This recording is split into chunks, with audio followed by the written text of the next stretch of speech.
are here today with Billy Ackerman, who is our PVA. It's an elected position here in Madison County. Billy, tell us what PVA stands for.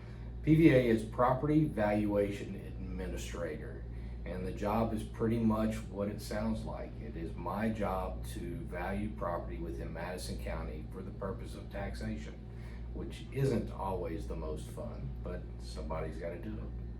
Do you have one specific person in the office that takes the complaint calls?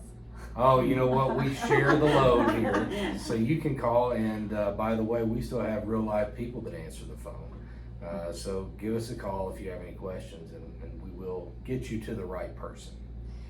All joking aside, it is really important to have this office, and our PVA, in my opinion, is like top in the state. Like, it's right there with Fayette County, and in fact, I think in some ways it might be better than some other counties too in the bigger cities. But it is a great. Our deeds are in there, the titles are in there. There's just different things that you can actually pull up, plats and stuff. But Billy, tell us a little bit about why it is important to the public and like realtors to have that. Sure. So we do our best to identify the properties and provide all of the supporting documentation for that. When you get your tax bill, whether it's a property tax bill or your vehicle tax bill or even your business tangible return, that all goes through my office. We do not assess the motor vehicles, but we do have the authority to reduce those assessments for high mileage or body damage, those types of things. We do assess the real property here locally, and then tangible returns, those come in generally from the CPA. We enter those into the system as they're given to us. Didn't know that. That's interesting about the vehicles too. So how do you determine to go to a house? Like, do you go out does someone call and say, we need our property evaluated, and you go, and what do you do? Sure. Do you do it at the site, or? So we do pretty much all the valuations in the office at this point. We're just too big to do it. In the old days, they would take out a bunch of paper cards, and they'd have all the different cells, and they would sketch it on a piece of paper, calculate everything, and then do the assessment out in the field. Nowadays, we don't do that. About the only time we go out into the field, and it's still an everyday process, we get permits from the county, from the city of Berea, from the city of Richmond. And for all new construction, we go out, we take new measurements, take new pictures, get the characteristics, and then we put an assessment on that new property. We try and reassess every 4 to 5 years here in Madison County, and that can be as often as every year. Several years ago during the pandemic, we tried to inch property values up when they were jumping so quickly. And so a lot of people were reassessed multiple years in a row. The state requires that we physically inspect property every 4 years, but that physical inspection can now be covered by aerial imagery. Okay. Oh, yeah. That's good. Yeah. That's That actually makes your cool. job a lot. It Probably is. you've seen a lot of different changes through when you first started, like to how it's. We have. So when I first started, and it was only in 2009, so it's not like it was that long ago. Right, but just technology and everything and growth of the county. We were still using paper cards when I first came in, and all of the information was recorded on that, and then brought in here and sometimes put into the computer, but they relied on the cards primarily. Now when we go out in the field, we take a tablet out, we sketch the property there, we enter all the data in there, and when they come back into the office, everything's already done. Okay, that's really interesting. Yeah, it makes it a lot more efficient. It's not being passed from one person to another, so it gets done right, and you can find out there if you've got a problem. Okay. Yeah, so with the people out there in YouTube world, what do you want them to know about your job? So there is, anytime that we reassess property, we send out a paper notice that generally goes out early in the spring, April, May, sometimes June. There's about a 2.5, 3 week window when they have a chance to come in. If you think that assessment is high, you don't think that your house is worth that, then that's the time to come in and meet with me. Once those tax bills go out in October, and we're in November now, so everybody's got them, it's too late. I can't make an adjustment to that tax bill at that point. There's really no changes at all that can be made on the taxes other than for the homestead exemption or the disability exemption. So for anybody that's watching, if they're 65 or older, they are entitled to the homestead exemption if they maintain that property as their primary residence. I think people need to know that. I Yes. don't think that's. I see that on there and I never knew what that was, So so it I'm doesn't- glad you, Yes, it doesn't automatically change when you're 65. Do you have to apply for it? You do have to apply for it. Okay. We try and send out letters every year Mhm. based on the voter's registration. And that information is pretty good most of the time, but we send those out. We actually take that list. For anybody that's turning 65, we go through and see if they have the homestead exemption. If they don't, we send them a letter and they can just send that back into us, or they can even do that online. Do we have any other exemptions in this county?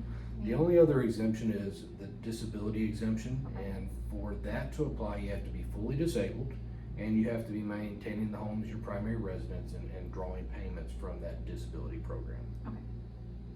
No ag exemption or anything like that? So we do have an agriculture exemption, and the way the agriculture exemption works is that there is a fair market value of the land and there is a taxable value of the land. Mhm. The taxable value of the land is based on the income potential of that particular land. It is loosely based on the soil class layers taken way back in the 80s. That's really the only thing we have at this point. They do studies to say, if it's wooded and can't be done much with, it's worth this much. If it's prime pasture land, it may be worth this much. I did sell a farm that had that, and I guess that it's less taxable if there's not as much usable land. Is that how it works, It percentage is. wise? Okay. So a Poozy Ridge farm is gonna be less taxable than Duncannon farm. Interesting. Yeah, that is. So people, for instance, if people come to you, they get their assessment like in the spring, and they come to you and they try to say, my house is worth $25,000 less Okay. than this or 50. How easy is it to get it changed?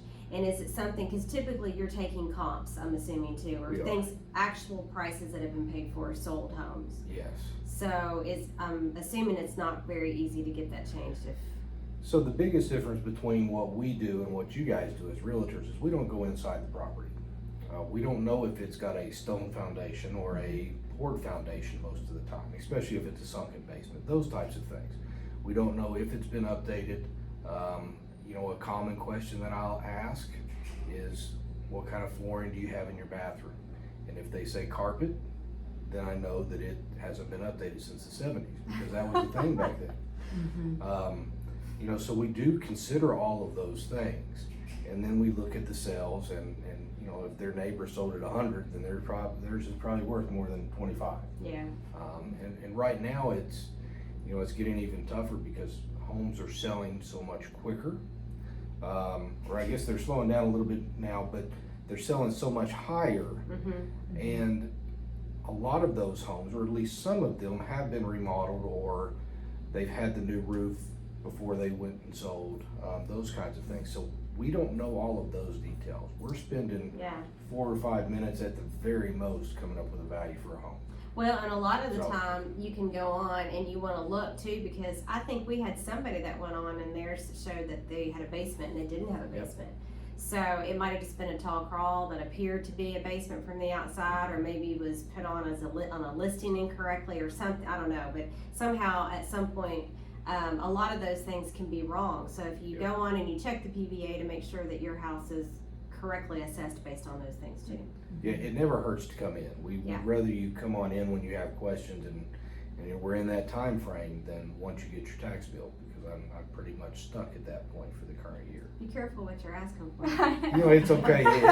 Do you not take a vacation from like March to like August? No, so I do take a little break after that period is over, kind of like a CPA after tax season.